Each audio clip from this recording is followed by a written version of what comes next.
Today, we're taking one of the most legendary BMWs ever made and turning it into an absolute monster. This is the BMW E34, but this is definitely not a normal E34. Under the hood, we built a massive turbo setup pushing an insane 630 horsepower, and today, we're going to find out just one thing.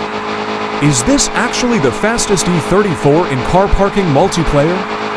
First, let's take a quick look at the build.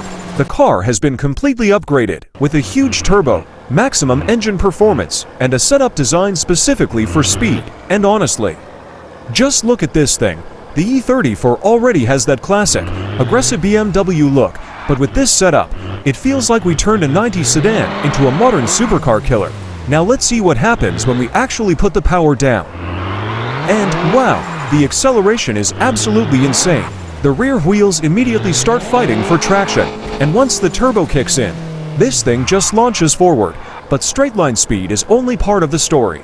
A fast car also needs to handle. So let's take it into the corners, and this is where things get interesting. With 630 horsepower going through the rear wheels, you really have to control the throttle.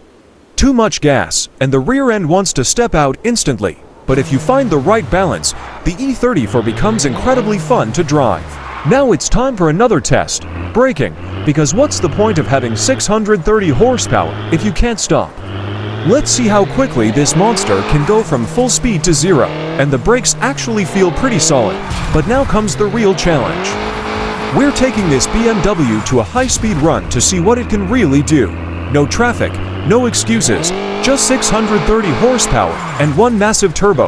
3, 2, 1, go! Listen to that engine. The turbo is screaming, the speed is climbing, and this old BMW is moving like a completely different car.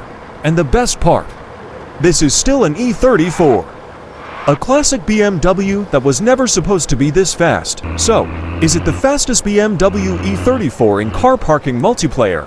Honestly, after seeing what this thing can do, I think it definitely deserves a spot at the top. But there's only one way to find out for sure. Put it against the fastest cars in the game. And that's exactly what we're doing next.